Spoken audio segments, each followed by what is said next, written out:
no need to use it at this point. And I don't know if Julie or Tom can tell us, have those officers now taken off those gas masks and that's not even an issue at this point? Oh, I'm sorry. I thought that question was answered. Yeah, that was the de-escalation I was talking about earlier. You know, they asked them to mask up at one point, and they did. They all dropped to a knee way back now at 22nd in Michigan, and they masked up. You know, they removed their helmets and they put those masks on pretty quick. But just as quick as they got them on, they went around and said, no, we're not ready for this yet. We're not in need of this yet. We can do a better job with clear lines of sight, clear vision, and the lack of impediment that a mask brings. It also sends, of course, that message that we're ramping this thing up unless you guys get out of here. And I think they were ready to try a less aggressive approach, which is this march out, this human line marching the protesters out of the area, which they've almost succeeded to do. With just the force and without the tear gas and things like that. We should also say we did see the officers come out a little overheated. It is 79, almost 80 degrees out there. But as far as storms, because you guys were expecting storms in that area, there were some storms in the suburbs, but right now they're not expecting anything in the city where you guys are, at least for 40 more minutes. So, and we're looking at some radar right now to give an idea of when the storms might head to the city.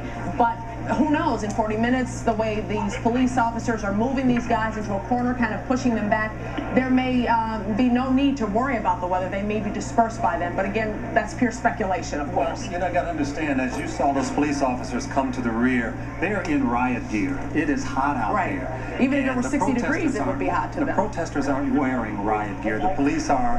And so that is the one thing that's in, that if the protesters have any advantage at all, it was the fact that they are wearing t-shirts. The police, on the other hand, do have protective gear, but it's hot. So, but they have the manpower now. They have the strength in numbers, so they can replace those guys, bring them to the rear, chill them out, cool them off, take a break, and continue. They have taken complete control of this, and it's virtually over.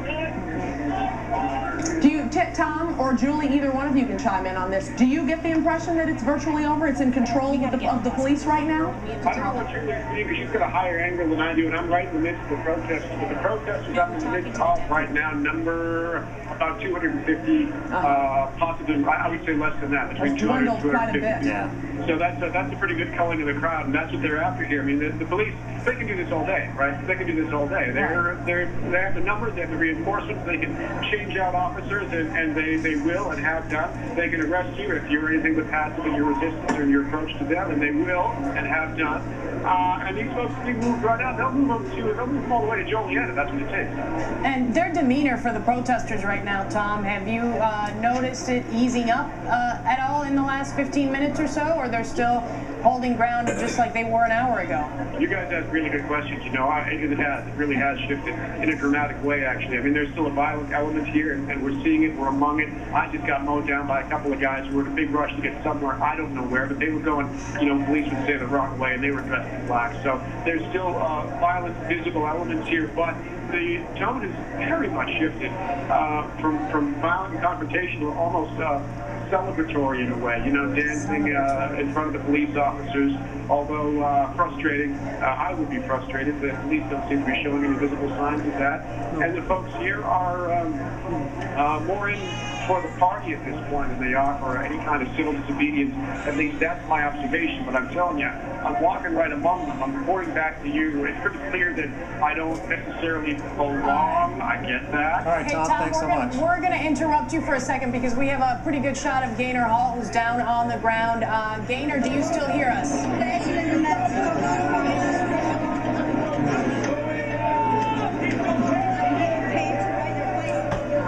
Yeah, I can hear you just fine. We have been pushed west so that now we are at Cermak and State. We've been talking all evening about the different tactics that police are using.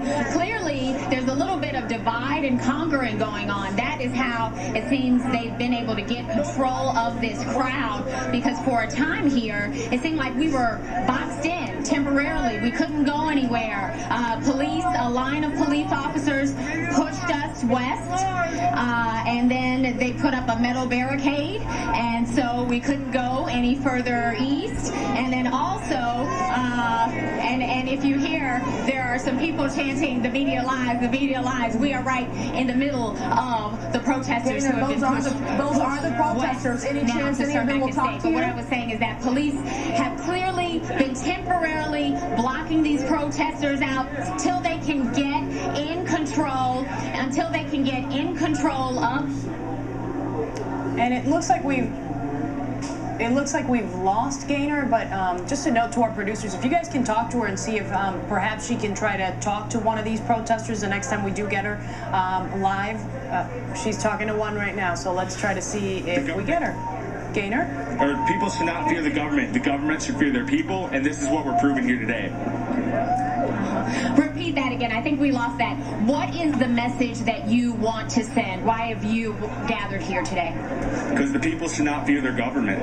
The government should fear the people. And I'm afraid of NATO, so I'm out to end it. Why are you afraid of NATO? Because it's a global force for evil. No other reason. Do you think that the NATO officials who have gathered at McCormick Place are actually getting that message? Probably not, but the people sure are. And that's what it all comes down to, is getting more people motivated to get involved in their communities, getting involved in government structures and things like that, and not letting media blind them in what they need to think. So let me ask you this. What do you think about the outbreaks of violence that we have seen? Doesn't that go against the message that you're trying to convey? The only outbreaks of violence that I've seen are from cops. The only people that I've seen wounded are because of cops billy clubbing people in the head. That is it.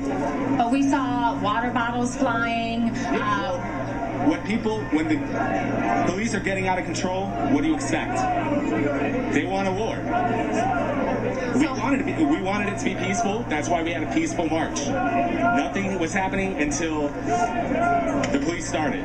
So where do you go from here? What's the plan for tonight? I don't know. Just going with the flow.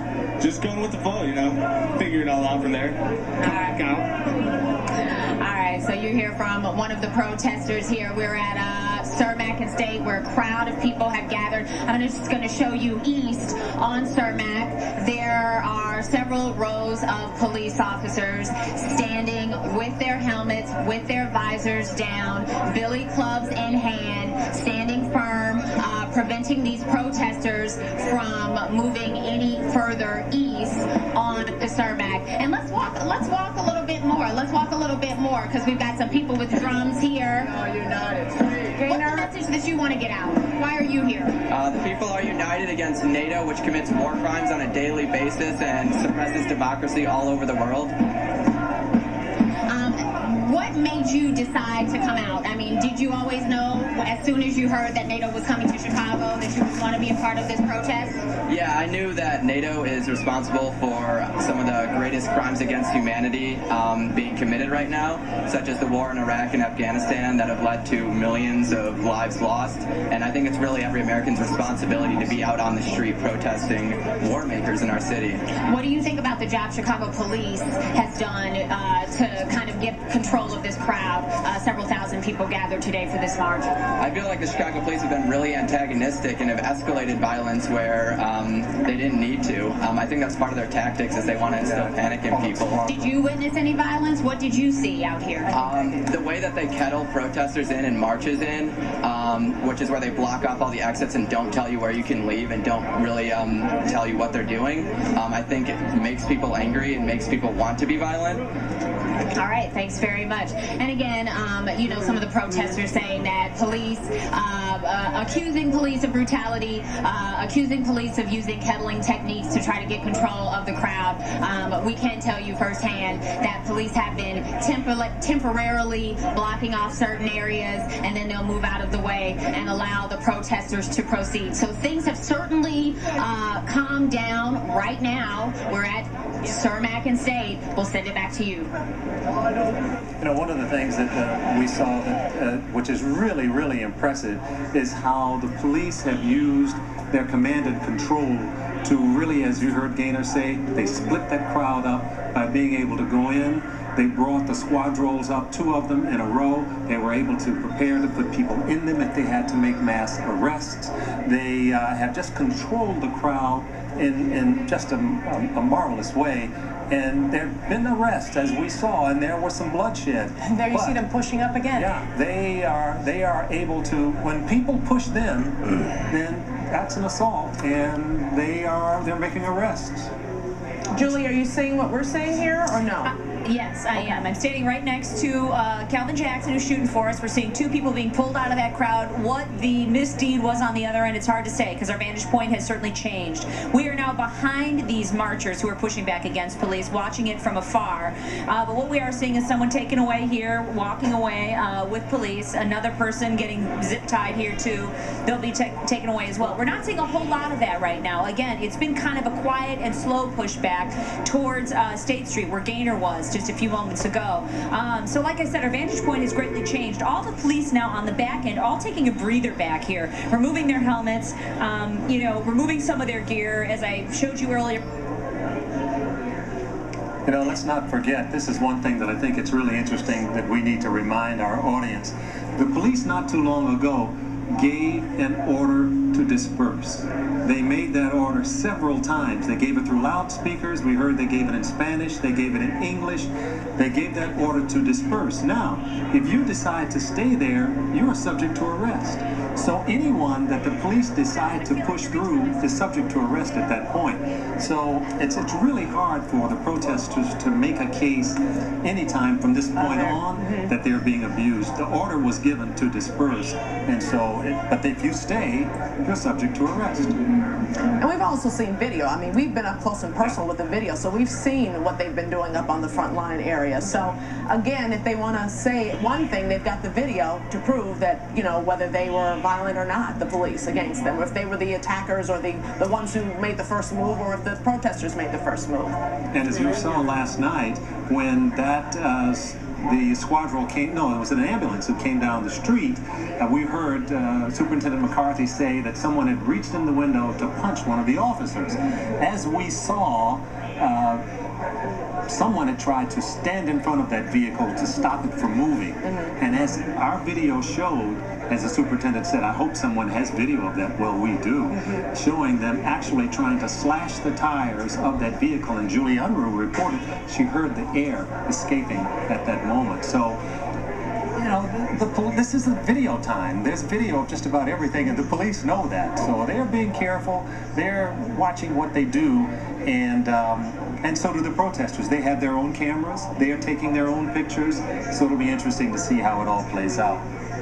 And there we're seeing yet another arrest, and these arrests are happening more and more quickly as the hours go by here, and police continue to try to push those protesters back. We've also been talking about the possibility of other demonstrations or protests coming up in other parts of the city or other parts of downtown Chicago. I keep checking with our assignment desk, and they've got their ear on the scanners that a lot of this police information goes out, and they're telling me that as of right now, they're not really noticing any big problems anywhere else in the city or in downtown Chicago, that this is the core of the problem right now, and that this is what they're dealing with. They've had minor reports and things coming in here and there, but nothing really that would cause police to head out to those